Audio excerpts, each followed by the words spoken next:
La fois passée, nous avons parlé de la fin pour laquelle nous avons été créés et nous avons rappelé que l'âme humaine est une émanation divine, comme si Dieu se projetait lui-même dans la forme.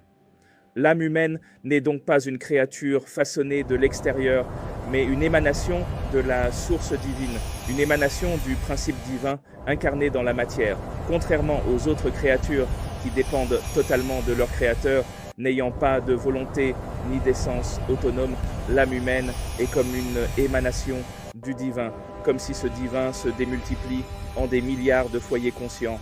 un peu comme le pensaient les philosophes anciens ou encore nos ancêtres, c'est-à-dire que Dieu est l'un qui contient les multiples, l'un qui se démultiplie sans jamais cesser d'être un. Vous comprenez pourquoi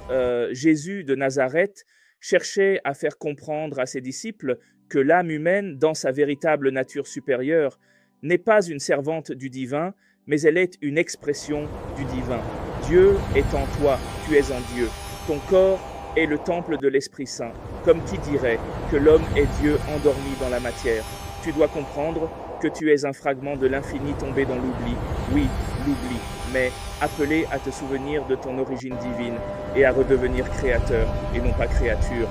Le but de la révélation et même de l'évolution, le but de ce que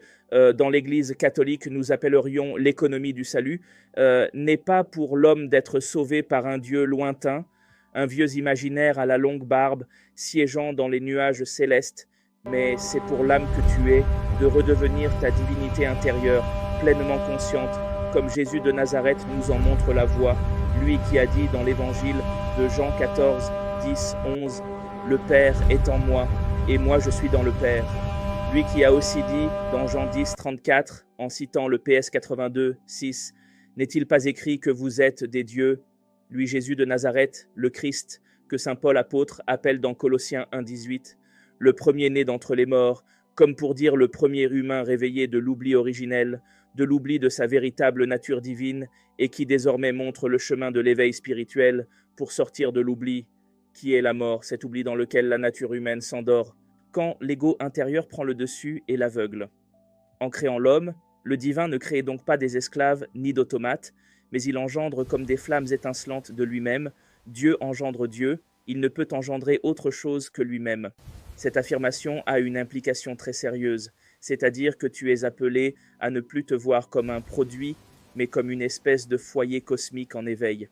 Cela t'aidera à comprendre aussi que ce que l'on appelle péché originel, ce n'est pas tant de croire qu'après la création, l'homme s'est séparé de Dieu, mais en fait, spirituellement, ce fameux péché originel nous renvoie davantage à cet enclin de l'âme à oublier sa véritable nature divine, à croire qu'elle est séparée de Dieu, à croire qu'elle n'est pas une émanation du divin, à oublier qu'elle est Dieu, sublimant par conséquent ton propre ego. Le salut qu'apporte le Verbe de Dieu incarné dans la personne Jésus de Nazareth, c'est donc cet éveil de l'âme, éveil de la mort spirituelle qui est cet oubli de son origine divine, oubli dans lequel l'endort l'ego et tout ce qu'il engendre en elle. Éveille-toi donc à ta véritable nature divine et n'oublie pas que tu es une étincelle du divin, tu es de nature divine et tu partages cette nature avec tous les autres êtres humains. Paix et lumière en ton âme.